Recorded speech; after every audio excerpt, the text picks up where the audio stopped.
Le Front commun présente la proposition de revendication salariale en 3 minutes chrono.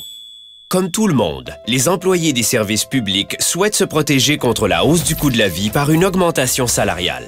Mais à chaque négociation, le gouvernement allègue que l'État n'a pas la capacité de payer pour justifier des négociations interminables, des augmentations insuffisantes, un gel des salaires ou des lois spéciales. Selon une étude officielle de l'Institut de la statistique du Québec, les employés des services publics québécois accusent un retard de rémunération de 8,3 % par rapport à ceux des autres secteurs, cela même en tenant compte des avantages sociaux. Cet écart est en constante croissance depuis la fin des années 90. Aussi, depuis 1996, le coût de la vie a fait un bond de 40 %, alors que nos salaires n'ont connu qu'une hausse de 29 %. Entre 1996 et 2012, le produit intérieur brut réel du Québec a augmenté de 42 %.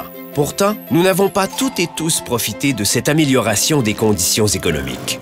Actuellement, plus de 35 % des emplois des services publics sont à statut précaire. Cette situation est inacceptable et doit être améliorée. Voici donc la proposition mise de l'avant par le Front commun. Pour régler l'écart avec les salariés des autres secteurs, nous réclamons 2 % d'augmentation par année. Comme les autres salaires évolueront aussi sur la période, nous demandons qu'au dernier jour de la Convention, le gouvernement comble l'écart restant. Pour se protéger contre la hausse du coût de la vie et maintenir la parité salariale avec les autres salariés québécois, nous demandons des augmentations de 2 % par année, ce qui équivaut tant aux prévisions de l'inflation qu'aux augmentations de salaire prévues pour les autres employés québécois au cours des prochaines années. Pour améliorer nos conditions de vie, nous proposons une augmentation de 0,5 % et un redressement supplémentaire équivalent à la portion de la croissance du PIB réel qui dépasse 1 %. Ces deux ajustements, versés en montant fixe, réduiront l'écart salarial dans les services publics.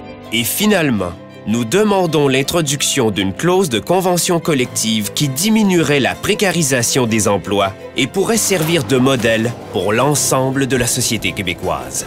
En résumé, nous souhaitons nous entendre sur une convention collective d'une durée de 3 ans qui inclut des augmentations de 4,5 % par année, à laquelle s'ajoutent des montants variables selon l'évolution de la conjoncture économique et sociale. Maintenant, c'est à vous d'agir. Donnez votre appui à cette demande en parlant à vos collègues, à vos proches et à vos voisins. Parce que notre demande n'est rien si elle n'est pas portée par chacun de nous. Et elle est solide parce que nous sommes mobilisés, solidaires et actifs. Il est essentiel que les emplois des services publics demeurent intéressants et attirants pour des gens de passion et de talent.